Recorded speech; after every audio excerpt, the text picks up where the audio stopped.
Kalian pernah dengar kalimat ini nggak? Yang paling sering kita bohongi itu diri kita sendiri. Ini apa ya kak? Baru mulai udah dituduh-tuduh. Jujur gue nggak bermaksud sama sekali, tapi gue tiba-tiba kepikiran kalimat itu pas lagi jalan di Cikini. Tempat yang kelihatannya biasa aja, tapi selalu bikin perasaan gue beda. Di sini gue ngerasa tenang. Kenapa? Nanti kita cari jawabannya ya.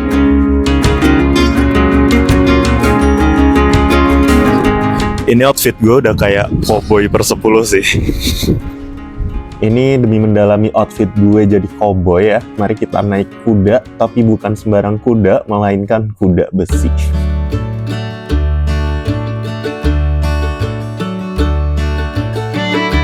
Gue mau ngajak kalian makan yang makanannya tuh cowboy banget. Tapi karena dipikir-pikir ini masih cukup pagi ya buat gue. Ya kalian buang aja pikiran itu jauh-jauh, kita makan roti aja ya. Toko roti ini udah ada dari tahun 1936 dan aromanya tuh kayak kenangan mantan yang nggak bisa lo buang.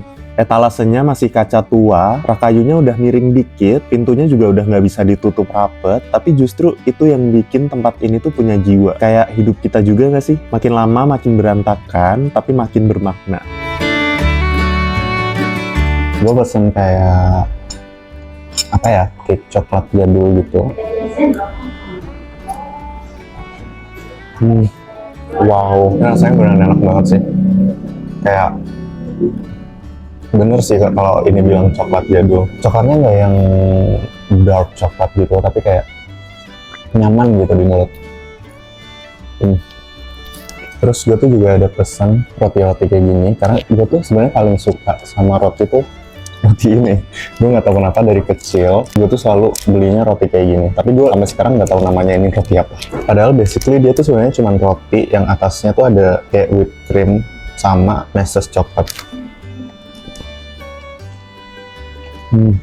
Roti di sini tuh nggak ada yang bener-bener mewah, rata-rata cuma tepung, mentega, gula. Tapi dari rasanya lo bisa ngerasa ada niat baik di setiap adonannya. Mungkin selama ini kita capek bukan karena dunia jahat, tapi karena kita terus gaslighting diri sendiri, bilang semua baik-baik aja kok, padahal enggak. Bilang gua kuat, padahal cuma takut kelihatan lemah aja nggak sih? Dan anehnya, roti jadul di sini malah bisa lebih jujur dari kita.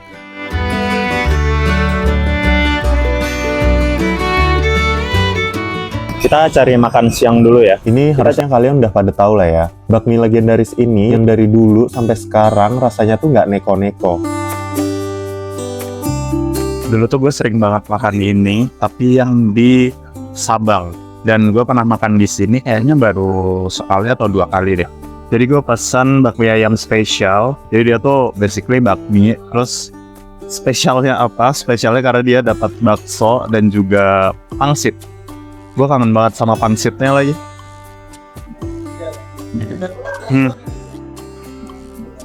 Karena ini masih polos, jadi kita harus racik dulu ya. Seperti biasa, cabenya harus agak banyak. Karena saya inget gue ini tuh cabenya nggak yang sepedes itu. Dan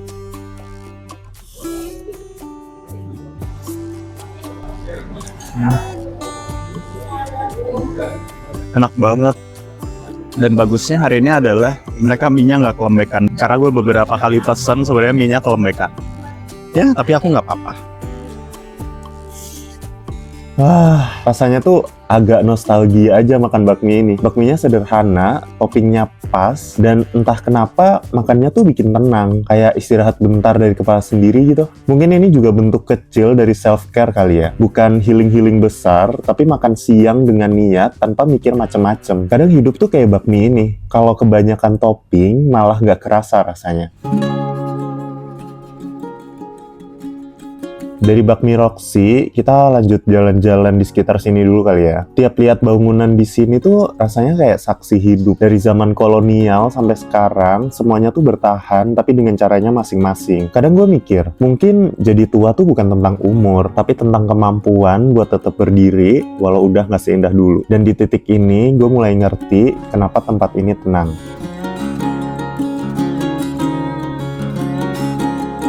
Kalian tahu nggak, taman ini menggunakan nama Ismail Marzuki itu selain mengenang jasanya, tapi juga sebagai representasi semangat seni.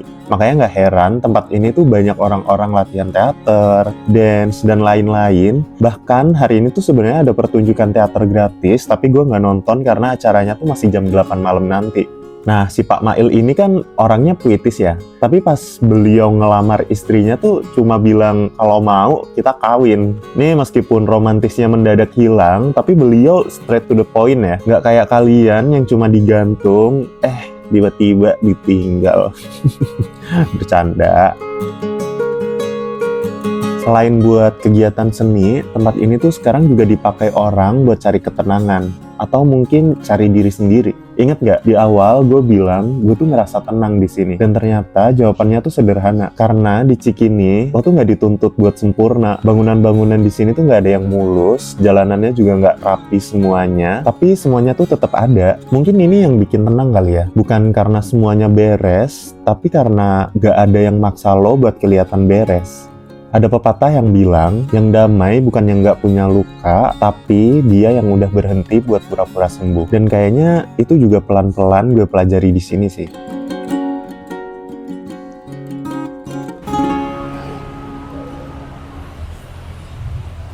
Haus ya?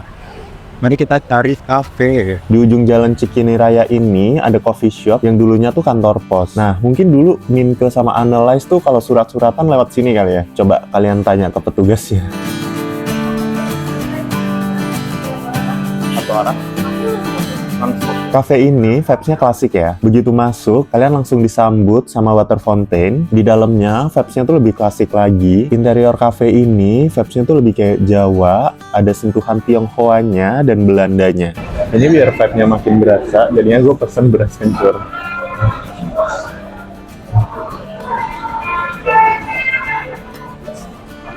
Wah. Seger banget. Lagi-lagi duduk di sini, minum jamu sambil lihat orang lalu lalang tuh bikin gue ngerasa tenang. Kayak temen yang gak banyak nanya, tapi mau dengerin kita. Di titik ini, gue ngerasa gak perlu gaslighting diri sendiri lagi. Gak perlu bilang semuanya baik-baik aja kok. Kadang tuh kita cukup ngaku capek dan duduk aja di situ. Gue bisa bilang Cikini ini aneh, tua tapi berjiwa muda, berantakan tapi tulus, dan dia nggak nyoba jadi sesuatu tapi tetap punya arti. Mungkin hidup juga sesederhana itu. Kita nggak harus terus gaslighting diri kita sendiri, bilang semuanya baik-baik aja cuman buat kelihatan kuat. Kadang yang paling jujur justru saat lo diem, makan roti jadul di trotoar sambil lihat jalanan, atau duduk di kafe jadul sambil lihat orang lalu lalang. Terus lo bilang ke diri lo sendiri, gue nggak baik-baik aja, tapi gue masih di sini. Dan mungkin itu cukup.